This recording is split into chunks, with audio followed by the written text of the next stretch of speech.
So we move on to the attack tool. What will be your primary attack tool from the preemptive strike? I choose the palm as opposed to the fist due to the fact that a palm, when struck to the head, is less likely to break and needs a far lower level of training to execute. Now, you'll hear a lot of different discussions and debates about different ways to strike, but essentially there's only two ways to strike: straight and round. Dependent on your own personal social upbringing, level of training, and the circumstances, you will opt for either a straight strike or a hook strike. So if we're looking at this as a demonstration, a straight strike comes in here, okay? Now I'm aiming for the center of mass. The reason being that is if I aim specifically for the chin, in the classic chin jab that you see in a lot of combative books, going to here, if I miss, it's not going to be very effective, okay? Equally, I could go straight into the teeth. If I'm aiming straight here, I've got the nose. If I miss there, I've got the top of the head, okay? It's still going to cause problems, okay? So the idea is that you haven't got a specific target other than the fact that you're going for the head. You're striking at the head, and we're using a palm. Now, we can also use this as a hook. So the target, the attack weapon doesn't necessarily be a straight strike. It can be a hook strike as well. Okay, it's coming around here. Again, the same principle. I'm aiming for the center of mass. So straight strike or hook strike. Now we're going to put this into our fence drill. In this instance, the coach is going to be breaching the student's personal space. He's going to go past their boundary line. This is decided by the fact that he'll touch the hand that's in front. It's unavoidable. If Nicole's got his hand up here to protect his personal space, I have to get past that in order to make contact, okay? Or if I touch this, I've made contact, whatever happens. Okay, so that's his indication. That's how he knows that the situation has gone from being a verbal, non-physical situation into a physical situation. As soon as that happens, he's going to touch the target with whichever attack tool comes most natural to him. It'll either be straight or it'll be round. Okay.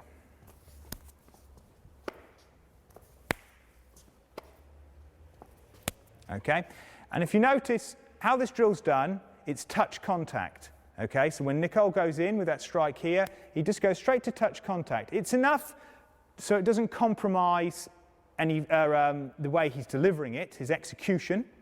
Okay, so as he comes in here, okay, he's still doing it technically correct. He's driving through, he's striking straight to here, but at the same time, he's not knocking my head off.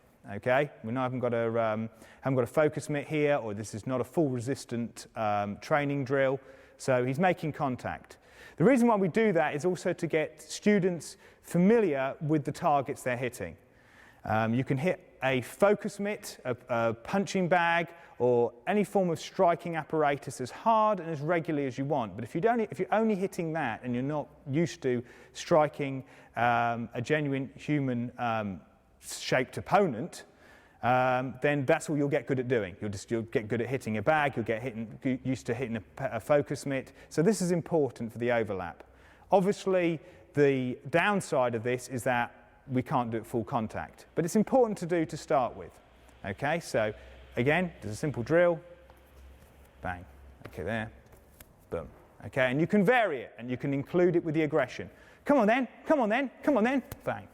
Okay, come on, you and me, come on, come on. Oh. Okay, there.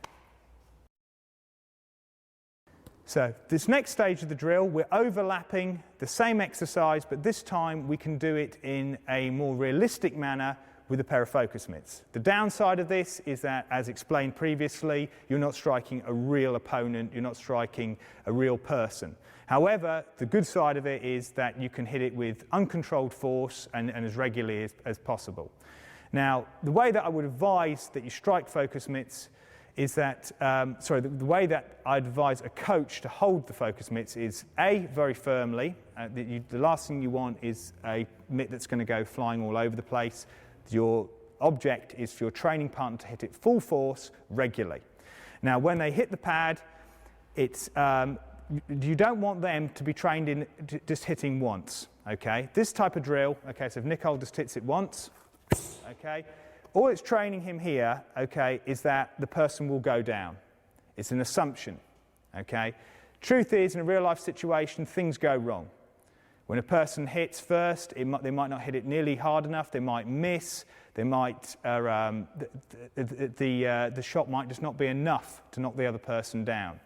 Okay, so they need to be able to hit it regularly and hard as possible. So the object of the coach is to be driven back, so they'll be showing the person who's hitting the pad, the student who's hitting the pad, they'll be given plenty of feedback because the student will be driving them back. Okay, so you'll be moving back in a realistic fashion, just as it would happen in real life. And then you're going to cover the pad, which then shows exactly what would happen in a real life situation, i.e. if you're delivering lots of high power shots to someone's head, they're obviously going to cover. Okay? Okay. And it's not a problem if you hit the back of the pad, that's likely. Okay? It gets messy. That's the whole point of it.